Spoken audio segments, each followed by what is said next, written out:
Bonjour à tous, bienvenue pour cette vidéo du tutoriel, nouvelle vidéo sur le tutoriel pour transformer un graph7 en ladder en méthode 7 reset sur TIA Portal. Alors cette vidéo fait suite à la précédente vidéo, on avait déclaré un petit peu notre arrêt d'urgence en fait au niveau de logique programmée, hein. L'arrêt d'urgence, je répète, l'arrêt d'urgence, il faut qu'il y ait derrière une logique câblée pour couper les énergies, ou sinon le raccorder à un automate safety, un automate de sécurité. Nous, on avait fait simplement logique programmée, et on avait fait en sorte que si j'appuie sur, on a le graph 7 qui est là, si j'appuie sur l'arrêt d'urgence, alors je force le graph 7 de production normale à l'étape 0, le graph 7 de conduite à l'étape 10, et le graph 7 de référence à l'étape 20, donc en fait je force aux étapes initiales. Voilà. Et si j'appuie pas sur l'arrêt d'urgence, alors ça fonctionne normalement. Voilà, ce qui est représenté ici graphiquement. Alors, nous, on n'a pas de graph 7. Je vous invite à voir la précédente vidéo pour voir comment on a fait ça. Et là, je rappelle que nous, on a un contact normalement fermé qui est ici, quoi, hein, qui est raccordé à une entrée d'automate sur Factory.io. C'est comme ça. Donc, on va mettre en service un petit peu tout ça. Donc, pour mettre en service, je clique ici, je mets un service, on l'avait déjà fait. Là, voilà, je mets en service avec le simulateur, en fait, hein, voilà. Donc, on va voir ça. Donc là, je suis moi avec la V19 hein, de TIA Portal. Voilà pourquoi il y a ça. On va aller, on a ça. Là, voilà, il met ça. Donc on lance la recherche. Ici, je charge. Ici. Et on va lancer ça, charger. Et après, on va démarrer, on va mettre l'automate en run. Terminé. Dans l'automate, il est en run. Je finalise en ligne pour que tout soit ouvert. J'espère, tout est ouvert. Et après, on va lancer Factory.io, hein. On est parti. Alors déjà, ici, on va partir, on va voir aux étapes.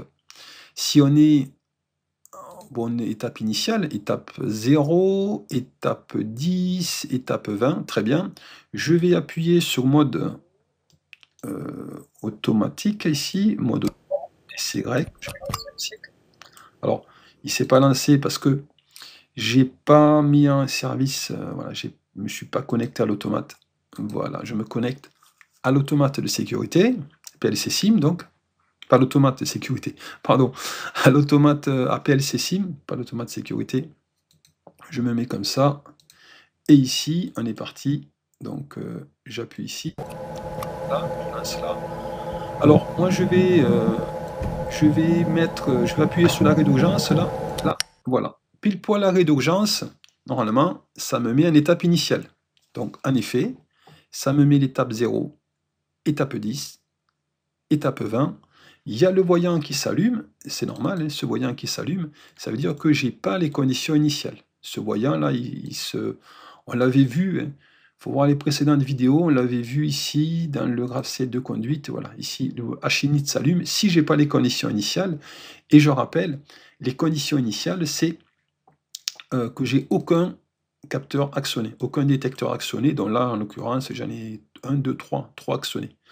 Donc ici, déjà, en tout cas, notre arrêt d'urgence, le but de la vidéo, il fonctionne. J'étais dans une étape du graph 7, je ne sais plus laquelle c'était. On était, logiquement, on était ici, on va voir ça comme ça. On devait être à l'étape de transfert, on devait être ici, quoi. On devait être à cette étape 2. Mais lui, j'ai appuyé sur l'arrêt d'urgence avec la méthode qu'on a vue la précédente fois. On est revenu à l'étape initiale, étape 0 pour celui-là. Et tout le restant, pareil, graph 7 de conduite, il était à 11, il est revenu à 10. Vous l'avez vu. Donc maintenant, ici, là je suis dans mon graph 7 de conduite, je vais déverrouiller l'arrêt d'urgence ici, là, voilà, je le déverrouille. Et après, je suis toujours forcément à l'étape 10, et après, si j'appuie sur, j'ai pas les conditions initiales et que j'appuie sur init, il va lancer le graph 7 de mise en référence. Donc il va lancer ici 14, et 14, si je vais aller à 21, hein, je vais en route le convoyeur A, convoyeur B, bon, etc., etc. On va voir, et je vais passer dans une branche, celle-là ou celle-là, en fonction de si c'est un grand ou un petit carton. Ben, on y va. On va lancer ça. J'appuie sur Init, ici. Et là, ça se passe comme ça. Là, il est parti comme ça. Et normalement, il est en train de faire sa mise en référence. Voilà.